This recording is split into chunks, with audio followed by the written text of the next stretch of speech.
All right, welcome back. Kathy's here to talk to us about a really, really important program that the diocese and the Catholic Social Services of Rhode Island is, I don't know, celebrating? Is that a proper term? Kind of. November is nationally recognized as Family Caregiver Recognition Month.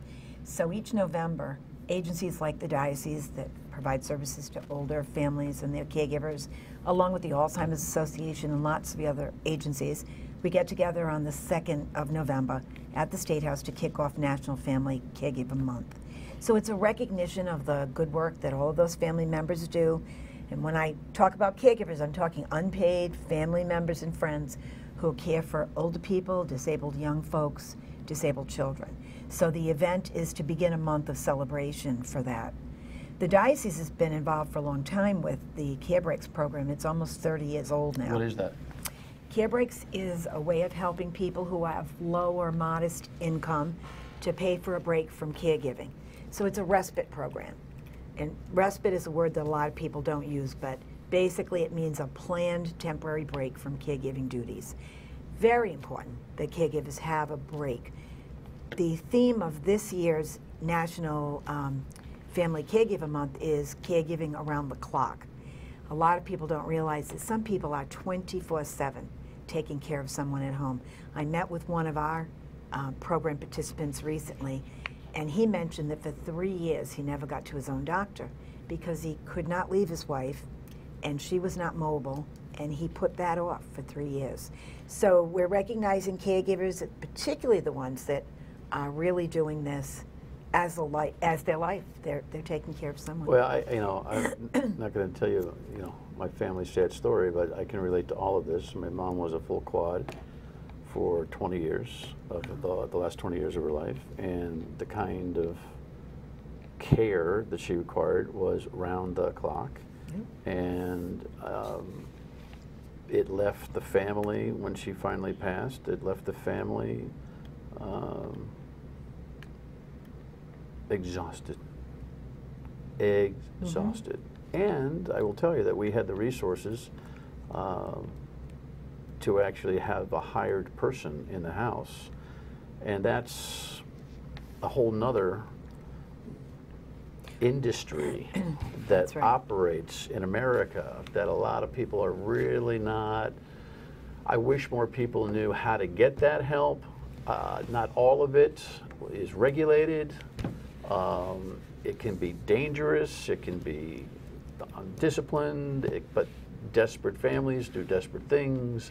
There's a whole big space out there, right? That is plugged by family members giving everything and throwing a lot of their lives away, or sacrificing their lives.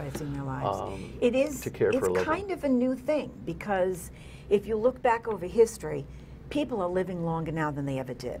And the longer you live, the more likely you're going to need some type of care if you want to stay in the community.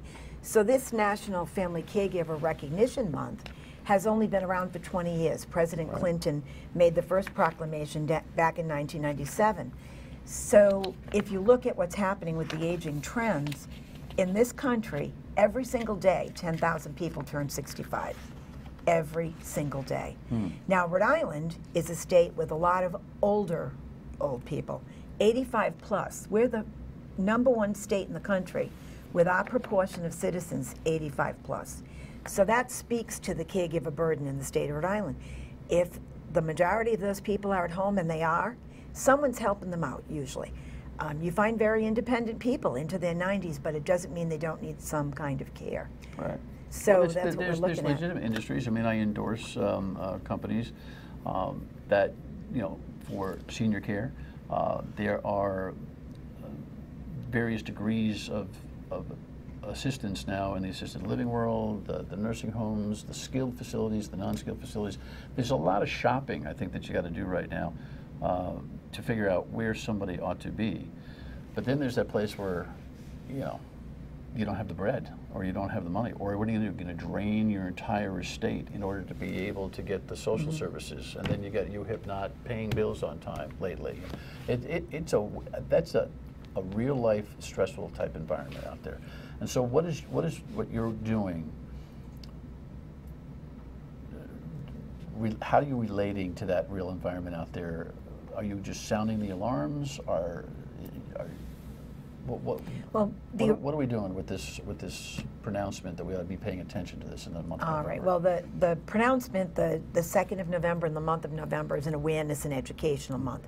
But what we're doing on a daily basis is helping people to get that break, to find training, to get the support that they need. Let me just say that there are some wonderful, excellent quality agencies out there in Rhode Island. We're very lucky because we're a small state, mostly urban. We have lots of agencies out there that are doing a good job. But for people who can't afford to buy it privately, it's very, very expensive. So Medicaid is, for the lowest income of people, provides the long-term care. And then if you're above Medicaid, the state has a fantastic program that all states do not have. It's called the copay program. It's run by the Division of Elderly Affairs, and you can pay a cost share so that it becomes affordable to have someone in the home to help you with bathing. Or around the clock? Not around the clock. The maximum is 20 hours a week. So again, it's a big help, but it's not 24/7.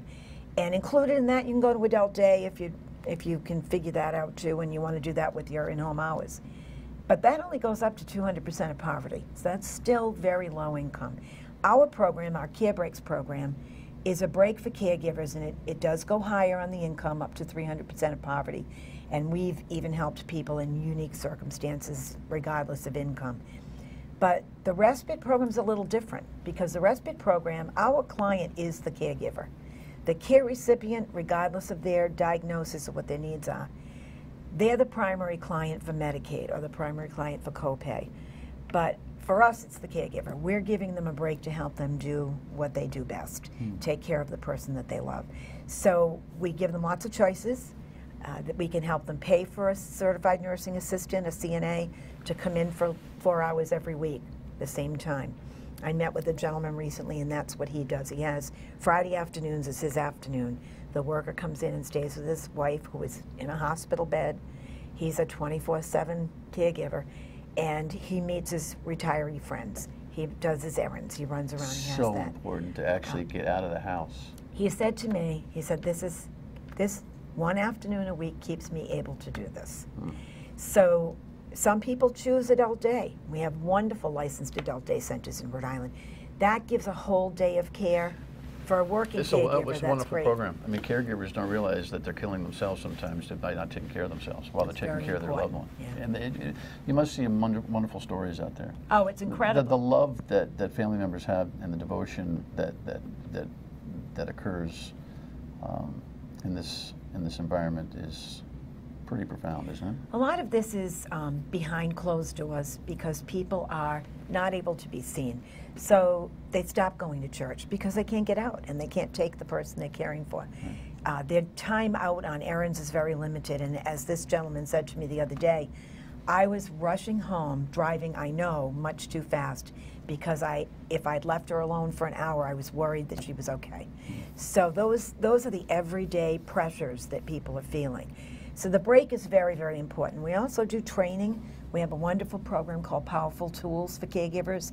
We offer it through the diocese at no cost to the person who attends. Again, the client is the caregiver. They come and we train them in communication skills, and if your problem is dealing with the medical profession, maybe this is an easier way of getting your answers, or what other resources are out there, who else feels guilty about doing this and that, and it brings people together. Well, listen, I could talk to you all day about all day, all night. It's so important. We only have a minute. What do you want people to do? I mean, we'll put all the information about this program up on the website at foxprovidence.com, so you can link in to all of this. But what is the message here for people right now who are finding a lot of common ground with this conversation? Okay, if you're a caregiver and you don't have support, you need to get it now before it's an emergency. So either call 211 and they'll put you in touch with us or any other agency out there that you need. If you are a caregiver and you have good support and you want an additional break, you can give us a call as well. But important to plan it. It's become the universal experience, caregiving. And the progression is that you need help, accept it, ask for it, look for it. Great message, great work. Appreciate you being here. Thank you. Final word and we come back. Stay with us. you know, they're everyday heroes that are working inside the family environment, just trying to keep things together, feeling like there's just nothing out there to help you. There are. So again, reinforce that concept. Dial 211, not 911, but 211, and you'll be hooked into these kinds of programs. And again, we'll link it on foxprovidence.com. A lot going on into the weekend, trying to figure out, I don't know, as you know, we taped this program on Thursday. Do the Yankees have a manager yet? What was that? Unbelievable. Thank God the Giants have a bye. I know I'm in Patriot Red Sox world here. I understand that you guys don't care about my woes, but I process it from time to time with you. Enjoy the weekend, and I'll see you Monday. Good night.